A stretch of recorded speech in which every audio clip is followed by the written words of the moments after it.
Alexus POV. Nadatnan ko si Elvira sa loob ng opisina nito. Halata sa mga mata niya na nag-iiyak ito. Buong akala ko ay dahil sa kaso sa pagitan nila ni Jessa. Isinukbit nito ang bag at mukhang paalis na. May pupuntahan ka? Tanong ko sa kanya. Tumango ito at pumatak ang mga luha. May inaasikaso lang ako mga papel. Kailangan kong umalis. My mother passed away yesterday. Malungkot na anito. Hindi agad ako nakapagsalita. Nabalitaan ko nga pala ang tungkol sa pagkamatay ng ina nito. Ngunit nakalimutan ko na dahil sa pag-aalala kay Jessa. Paano ko siya kukumprontahin kung nagluluksa ito? Tumikim muna ako bago nagsalita. Pasensya ka na kung kailangan kong kalaruhin ang nangyari bago ka umalis. Saglit na tumigil si Elvira at seryosong tumingin sa akin. Is it about your girlfriend? Anito. Yes, tugon ko. I already gave my statement and I'm done. Sa kaso niya, baka magkaroon lang siya ng few days suspension. Dahil sa hindi niya pagsunod sa protocol, lalo na't hindi na magsasampa ng kaso, si Mrs. Almazan. Both Nurse Marta and the patient herself are claiming that you ordered the wrong dosage. Ligtas ka man sa disciplinary action, you'll end up with a bad reputation among our colleagues because of your denial. Kahit paanong galing mo, walang gugustuhin na makatrabahong doktor na nang-iiwan ng katrabaho sa ere. May ligtas lang ang sarili. Lahat ng achievements na pinagmamalaki mo, questionin lang na lahat. Huwag ka na magtaka kung pagdudahan din nila kung ilang katrabaho mo nang nag-sacrifice para lang marating yung pwestong kinalalagyan mo ngayon. Dere-derecho kung saad. Nakita ko natigilan to sa mga sinabi ko. Na kay Doktora Sabido pa rin ang statement mo kaya hindi pa yun official. Hindi pa nagko-conduct ng investigation ang administrative office. At kapag nasimula na yon, kakalat ng incident sa buong hospital. Sinadya mo bang maling dosage ang ibigay sa pasyente para lang pahirapan ng girlfriend ko? Are you that desperate? Nakita ko ng matayog na aura ni Elvira ay unti-unting napalitan ng matinding pag-aalala. Umiling ito at mabilis na pumatak ang mga luha. I swear, I never intend harm to any of my patients. I'm a doctor. My job is to save lives. Anitong gumagaralgal na ang boses. Bago ako magpunta sa silid ni Mrs. Almazan, nakatanggap ako ng tawag na namatay si Mommy. Hindi na siguro dapat ako nagtrabaho pa dahil wala ako sa sarili kahapon. Kaya siguro maling dosage ang nasabi ko. Noong questioning ni Jezabel ang order ko. Yun, aaminin ko that I snap at her pero hindi ko intensyon na saktan ng pasyente ko. I love my profession. If it had been a different nurse questioning me yesterday, I would have definitely listened but it was Jezabel. Kaya hindi na ako nakapag-isip ng tuwid. I'm so insecure of her because of you. Tuloy-tuloy na salaysay nito. Elvira, I don't think you're in love with me. Pride lang yung nararamdaman mo dahil hindi mo lang matanggap na ayaw ko na makipagbalikan sa'yo. You think so highly of yourself na akala mo makukuha mo lahat ng gusto mo. You're too proud to admit that you can't always get what you want. Pansin kong paglikot ng mga mata ni Elvira na mukhang tinamaan sa mga sinabi ko. Look at you. Ibinababa mo yung sarili mo. For what? Ni hindi nga nag-e-effort yung girlfriend ko na patulan ka. Hindi siya lumalaban pero hindi mo pa rin siya matalo. Lahat na ginawa mo na para lang makipagkompetensya sa kanya pero sa huli, sarili mo lang ang sinisira mo. Tuluyan ang pumatak ang mga luha ni Elvira na kanina pa nitong pinipigilan. Malamang ay nagising ito nang sa mismong bibig ko na magmula ang katotohanang pilit niyang tinatanggi. Ang babaeng sobrang taas ang tingin sa sarili ay hindi ko na makita ngayon. Para siyang bumalik sa realisasyon na nakaapak din ang mga paa niya sa lupa, kagaya naming nasa paligid niya. Too bad that she had to hear those harsh words from me to realize it. I'm sorry, Anito. Ramdam ko sa iyak niya ang halo-halong emosyon. Bukod sa problema dito sa ospital ay sinabayan pa yun ng pagkawala ng kanyang ina. Ni katiting ay wala talaga akong maramdamang pagmamahal para dito. Bilang katrabaho at dating kaibigan ay nakaramdam naman ako ng awa para dito. Nilapitan ko siya tinapik sa balikat upang iparating ang aking simpatya sa pagkawala ng ina nito. I'm sorry for your loss. Mahina akong sambit. Bigla niya akong niyakap ng mahigpit at saka ito humagulhol. Nais ko sanang kumawala ngunit hindi ko magawa. Paano ko gagawin yon sa taong nagluluksa kahit sinong nasa harapan ko ngayon? At ganito ang itsura ay hindi ko basta matatalikuran. Being a doctor, I've encountered countless moments of pain due to loss and death. And all I can do is provide comfort kagaya ngayon. Katulad ng ginagawa ko sa pamilya ng mga pasyenteng umiiyak sa aking harapan. Marahan ko rin siyang hinagot sa likod bilang tanda ng aking pakikiramay. It's a reflection of both empathy and professional ethics. Hindi pang nagtatagal ay nakita ko si Jessa na nakatayo sa may pintuan at tumutulong mga luha. Kita akong sakit na nakarehistro sa kanyang muka. Mabilis akong kumalas kay Elvira at hindi na ako nakapagpaalam dahil hinabol ko na si Jessa. Nag-aalala kung baka mali na naman ang pagkakaintindi niya sa nakita. Napakabilis ang takbo ni Jessa. Malapit ko na sana siyang abutan. Jessa! Tawag ko sa kanya, ngunit mabilis tong nakasakay ng taxi. Hinabol ko pa yun, ngunit tuluyan na nakalayo ang sasakyan. Napasuklay ako ng buhok nang itigil ko ang pagtakbo habang habol ang aking hininga. Dinukot ko ang aking bulsa upang kunin ang cellphone, ngunit wala to. Naalala ko, iniwan ko to sa opisina bago ko operahan ng isang pasyente. Dali-dali ako nagtungo sa opisina upang kunin ang aking phone para tawagan si Jessa. Ngunit mukhang binlock na naman niya ako. Nakita ko din na napakaraming missed calls na galing sa kanya. Napahilamos ako ng mukha nang mabasa mga text messages ni Jessa. Nag-aalala daw siya na baka may masamang mangyari sa pasyente. Siguradong nagdaramdam ito ngayon sa akin. Mabuti na lang at wala na akong pasyente ngayon. Tinakbo ko ang aking sasakyan at halos pali pa rin yun papunta sa kondo ni Jessa. Pagdating ko doon ay ang kasambahay lang ang naroroon. Naghintay ako sa kondo maghapon ngunit hindi ito dumating. Una ko siyang hinanap kay Moira ngunit wala itong alam. Nakatanggap ako ng tawag mula kay Dr. Sobido. Pinaalam nito na binawi ni Elvira ang unang statement nito. Inamin na rin niya sa wakas na siyang nagbigay ng maling order ng gamot kay Jessa. Mukhang tamang hinala ko na 3-day suspension ang binabanghatol kay Jessa. Kahit pa may statement na ni Elvira. Ang suspension na yon ay dahil lang sa hindi niya pagsunod sa protocol ng hospital. Ilang araw din ang suspension na ibinigay nila kay Elvira. Mababa lang ang natanggap ng dalawa dahil hindi naman naging malaking kaso yon. Hindi na rin kasi nagreklamo ang pasyente. Nalaman ko rin na nag-resign na si Elvira. Ngunit dahil sa nauna ang pagbaba ng desisyon ng admin sa kaso ni Mrs. Almazan, ay nasa record na ito ni Elvira bilang doktor. Between Elvira and Jessa, mas malaki ang negative impact nito sa karir ng doktora. Maghapon ko hinintay si Jessa sa kondo niya, ngunit hindi ito umuwi. Sa kakahintay ko, hindi ko na namalayan nakatulog na ako sa sofa. Dahil sa sobrang pagod, ilang araw na rin kasi akong walang halos tulog dahil sa trabaho. Dahil binlock niya ako ay sinubukan ko muling tawagan si Jessa. Gamit ang landline nitong condo unit. Busy ang number nito. Siguro may kausap to ng mga oras na yon. Nang makaisang minuto ay muli ko nang tinawagan ang kanyang number. Ngunit busy pa rin to. Hindi kaya nagpunta siya sa bahay ni na Moira? Tinawagan ko na munang number ni Moira, ngunit busy rin to. Siguro nag-uusap ngayon ng mag-best friend. Maya-maya pa nakatanggap ako ng text message sa cellphone ko. Napakaslot ako nang mabasang mula ito kay Jessa. Finally, nag-message na din siya. From my love. Break na tayo. Ayoko na makita yung pagmumukha mo.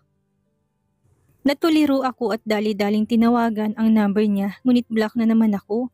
Siguradong kahit na anong tawag ang gawin ko, hindi to sasagutin kaya tinawagan ko na lang ang number ni Moira. Sinagot naman yun agad. Ano na, lover boy? Sarkastikong bungad ni Moira. Nasa bahay niya ba si Jessa? Secret? Anito. Moira, please. Nasaan si Jessa? Secret nga. Anito at basta na lang pinatay ang tawag. Napapikit ako sa panggigigil kay Moira. Kahit kailan, napaka. Namalayan ko na lang ang sarili ko na nagde-drive patungo sa bahay ng aking kapatid. Grabe ka namang mag-doorbell, reklamo ni Moira.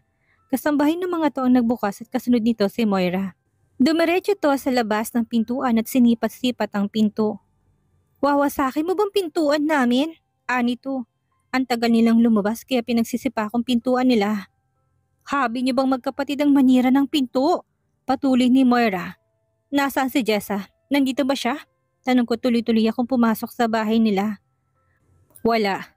Si Kuya Douglas ang sumagot na kabababa lang ng hagdan. Tiningnan ko si Moira. Sabihin mo na Moira kung nasan si Jessa.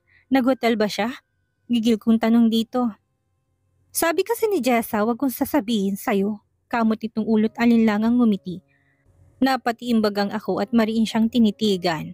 Namuo ang katahimikan bago ako muling nagsalita. Kahit minsan, hindi ako nanumbat sa lahat ng ginawa ko para sa'yo. Ngayon lang ako hihingi ng pabor, Moira. Ngayon lang. Hindi ko napigilan ang pagpiyok ng aking boses. Unti-unti na rin nagiinit aking mga mata dahil sa pagpipigil ng aking emosyon. Mukha lang akong kalmadong tao pero matinding pag-alala. Ang nararamdaman ko ngayon dahil alam kong galit si Jessa sa akin. Napakababa ng loob ng babaeng mahal ko at hindi ito basta nagagalit. Kaya kapag ganitong sumasama ang loob niya ay nag-aalala na ako ng sobra. Nakita ko kung paano unti-unting nag-iba ang ekspresyon ng mukha ni Moira na napalunok pa. Nasaan si Jessa? Ulit ko. Umuwi sa Batangas. Mabilis na tugon ni Moira sa mababang tono. Pagkarinig ko sa sagot nito, ay agad akong tumalikod at mabilis na lumabas ng bahay nila upang bumalik sa aking sasakyan. Bago pa man ako nakaalis ay kinatok ni Kuya Douglas ang bintana ng aking sasakyan. Sumunod pala ito nang hindi ko namamalayan dahil wala akong ibang iniisip ngayon kundi ang makita si Jessa. Ibinaba kong bintana upang pakinggan ang sasabihin ni Kuya. Sandali, umalis ka kasi kaagad, may ibibigay pa ako sa'yo, seryosong sabi nito. What is it? Takang tanong ko. Wait here, mabilis lang ito. Anit at mabilis nga itong naglakad pabalik sa loob ng bahay nila. Ilang sandali pa'y tumatakbo na ito pabalik sa pwesto ko. Nang makalapit si Kuya Douglas ay may inabot siya sa akin na plastic bag. Nagtataka akong tumingin sa kanya, bahagya siyang tumango. Sinilip ko ang laman ng bag, napakunot ako ng noon nang makitang isang bagay sa loob. Dinukot ko ito at inilabas. Napapikit ako ng mariin na mapagtanto kung ano yun. Pagmulit ko ng mga matay kitang-kita ko malawak ng ngiti ni Kuya Douglas sa akin. Pang-ahit lang naman ang ibinigay nitong magaling kong kapatid. Nakangising nagsalita si Kuya Douglas. Kakailanganin mo yan. Good luck. Third person POV. Nakaupo na sina Jess at Alexis ngayon sa harapan ng mag-asawa. Buong akala nila ihahampasin ni Aling Nori. Si Jessa nang makitang hawak nitong isang kahoy, kaya agad na humarang at yumakap si Alexis kay Jessa. Nais lang palang tumukod ng ginang sa kahoy dahil pakiramdam niya ay mabubuwal siya dahil sa natuklasang may relasyon ng dalawa. Para ako sasamaan ng lasa dahil sa mga pinagagawa nyo. Galit na anito. If I know, gusto nyo lang magyakapan ni Kuya Alexus. Paraan pa eh. Sulsul pa ni Glenda. Hindi pinansin ni Jess ang kapatid na kanina pa siya inaasar. Bakit gaho kayo nagagalit, Nay? Matanda na naman ako. May trabaho na nga ako eh. Nagbabayad na kaya ako ng tax. Lakas loob na bigkas ni Jessa pero sa mababang tono. Pinandilatan lang ito ng kanyang ina. Hindi yan ang ikinagagalit ko. Si Alexis na nga yung nabingwit mo, magreklamo pag ako. Ani Aling Nori. Araw-araw tayo nag-uusap. Araw-araw din kitang tinatanong kung may boyfriend ka na. Anong sabi mo? Wala. Patuloy nito. Wala namang maisagot si Jessa dahil guilty to. Ikaw naman Alexus, kung hindi pa bigla ang umuwi si Jessa dito, hindi mo pa kami kakausapin. Baling ni Aling Nori kay Alexus. Pasensya na po Aling Nori, ani Alexus sa mababang tono. Balak naman talaga niyang kausapin ang mga to, wala nga lang siyang pagkakataon. Hinihintay sana niyang babakante siya para kausapin ang mga ito. Sumingit sa usapan si Kapitan Carding. Sinabihan na kita Jezabel, syutain mo ng lahat, wag lang ang lalaki niyan. Paasahin ka lang yan kagaya ng Viagra niya. Anito na masama ang tingin kay Alexus. Hindi mo tuloy maintindihan kung dahil ba kay Jessa kaya siya nagagalit o dahil sa Viagrang pinapangarap niya. Kailan pa kayo naglilihim? May nangyayari na ba sa inyo? Nagalaw mo na bang anak ko? Sunod-sunod na tanong ni Aling Nori. Agad namang sumagot si Jessa. Nay, wala pa po. Virgin pa po ako. Anito. Jessa, hindi ikaw ang tinatanong ko. Hoy lalaki, ginalaw mo na ga ang anak ko? Matari na tanong ng ina ni Jessa. Kung virginity po tama po si Jessa. Virgin pa pong anak niyo, tugon ni Alexus. Nais mainis ni Jessa kay Alexus dahil parang gusto pa yata nitong bigyan ng level kung anong klaseng intimacy ang nagawa na nila. Alam niyang hindi ito ang tamang oras para maging honest. Mabuti naman kung hindi ba ka nagpatong-patong ng atraso sa akin ng lalaking yan. Hindi mo na nga ibinigay yung ipinangako mong Viagra? Dadagdagan mo pa ng kasalanan mo? Nakapamewang nasabi ni Mang Karding. Samantalang si Aling Nori naman ay tumahimik na muna at pinakatitigan ng magkasintahan. Mukhang inaalam kung nagsasabi sila ng totoo. Malaman lamang ko laang na may nangyari na pala sa inyo. Ipapakasal ko talaga kayo, banta ni Aling Nori. Handa ho akong pakasalan si Jessa kahit wala pang nangyayari sa amin. Mabilis sa tugon ni Alexus. Sumabat naman si Jessa. O wala na po kami, kaya wala nang kasalang magaganap. Matutulog na po ako, anito. Tumayo ito para magpaalam na akit na sa silid. Hinarap muna niya si Alexus. Umuwi ka na. Malamig nitong winika at tinalikuran ang lalaki. Jessa, ani Alexus at takmang lalapitan ng babae. Subalit hinarang siya ni Mang Karding. Hep, hep, hep. Huwag mong lalapitan ang anak ko. Dadaan ka muna sa aming mga unang inatraso mo bago mo mahawakan ang anak ko. Pigil nito kay Alexus. Bigla namang napabalik si Jessa sa pag-aalalang baka kung anong gawin ng kanyang ama kay Alexus. Naupo siyang muli sa tapat nito. Tumingin naman si Alexus sa kanya at saka tumayo. Nilingon ng binata si Aling Nori at saka sumiryosong mukha. Aling Nori, Mang Karding, pakakasalan ko si Jessa. Walang pag-aalinlangang sambit nito. Hindi agad nakapagsalita ang mag-anak dahil sa narinig. Mahal na mahal ko po si Jessa. Payagan niyo po akong maikasal sa kanya. Nabigla ang mag-asawa at hindi ka agad nakapagsalita dahil sa itsura ngayon ni Alexus na napakaseryoso. Pinasadahan ni Aling Nori ng tingin si Alexus. Hindi siya makapaniwala ng kagalang-galang na lalaking ito, ubod pa ng gwapo at walang pangit na anggulo, ay nakikiusap sa kanila na pakakasalan ng kanyang anak. Halatang mamahalin lahat ang suot nito mula sa ulo hanggang paa. Malinis din ang pagkakaayos ng buhok nito. Kahit ilang di pa ang layo niya kay Alexus ay amoy niyang mamahaling pabango nito. Ang kutis ng binatay halatang galing sa marangyang pamilya at kung magsalita hindi mo mitatangging matalino at pwede mong iharap kahit na kanino. Habang pinapasadahan ni Aling Nori ng tingin ng binata ay napadakong tingin niya kay Jessa. Naagaw kasi nitong pansin niya nang humikab ito. Naabutan pa niya kung gaano kalaki ang bibig ni Jessa habang humihikab. Ang suot nito ngayon ay ang pinaglumaan niyang duster na hiniram ng kanyang anak at butas-butas pa. Napangiwi pa si Aling Nori nang kamuti ni Jessa ang magulong buhok na hindi pa sinusuklay mula ng magising. Mapakla ang mukhang tinignan muli ni Aling Nori si Alexus. Sigurado ka gang gusto mo talagang anak ko? Dudang tanong niya kay Alexus. Nang tingnan niya si Alexus ay sinalubong nito ang kanyang mata na tila naisipakita ang sinseridad sa sasabihin. Mahal na mahal ko po siya, sagot ni Alexus at tumingin pa kay Jessa. Nakita ni Aling Nori kung paano nagsalubong ang tingin ni na Alexus at Jessa. Nais niyang matawa nang si Jessa pa itong may ganang sumimangot at umirap sa binata. Hoy, Jessa, umamin ka nga. Sigurado ka gang hindi mo ginayumay itong si Doc. Nanlaki ang mga mata ni Jessa na parang nahuli sa akto. Hindi ito makapagsalita. Karding, tumawag ka nga bukas ng alboraryo at patingnan natin ering si Alexus. Baka naman, nakaka-offend ka ha? Hindi ka pwedeng nagandahan lang siya sa akin. Protesta ni Jessa. Hindi siya pinansin ng ina sa halipay si Alexus ang binalingan. Wala naman akong tutol sa'yo Alexus. Ang tanong ayos lang ga sa mga magulang mo? Tanong ni Aling Nori. Wala pong problema sa kanila. Gustong-gusto nga po nila si Jessa. Ani Alexus. Ikaw, talagang sigurado ka? Paniniguro ng ginang, tumango naman ng binata. Doon na sumingit si Jessa. Ako, hindi niyo ba tatanungin kung gusto ko?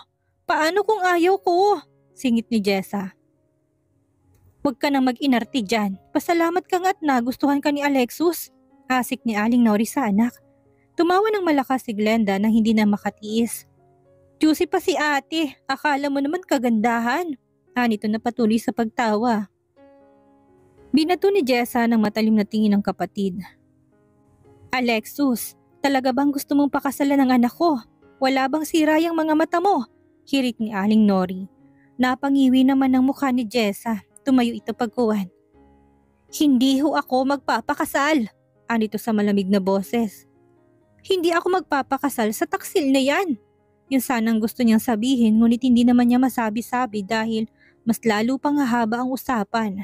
Lalagpasan niya si Alexis ngunit pinigilan siya nito sa braso.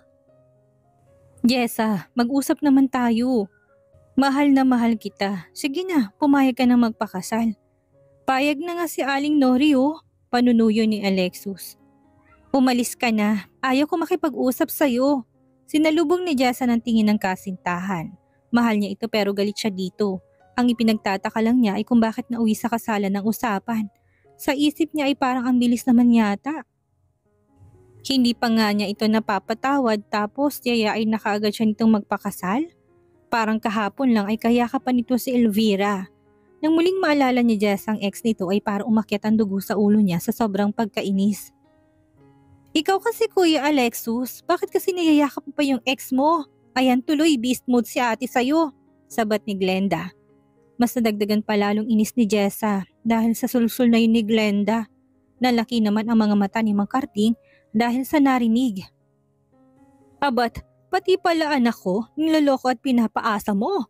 Galit na pumagit ng sabi nito. Nang marinig at makita ni Jess ang reaksyon ng kanyang ama ay hinarap niya si Alexis. Kakausapin lang kita kapag napapayag mo si Itay. Yun lang at sa kanila yasan ng mga kasama upang bumalik sa silid. Bahala na si Itay sa kanya, aniya. Marahang napalingon si Alexis kay Mang Karding. Na ngayon ay tutok ang tingin sa kanya. Unti-unting rumistrong kaba sa mukha ni Alexis at bumalik ang alaala kung saan binantaan siya ng ama ni Jessa na kapag bumalik siya dito ay pagsusuotin siya nito ng tibak. Bigla siyang kinabahan dahil nararamdaman niya ngayon ang realisasyon sa binitawan nitong banta. Kung alam lang niyang ma-inlove siya sa anak nitong 17 years old pa lang noon, hindi na sana niya pinagtripan ng kapitan. Walang tigil ang paglunok ni Alexis dahil abot hanggang tenga ang ngisi ni Kapitan Karding habang sa kanya mariing nakatingin. Kamusta naman Dok? Nag-ahit ka ga?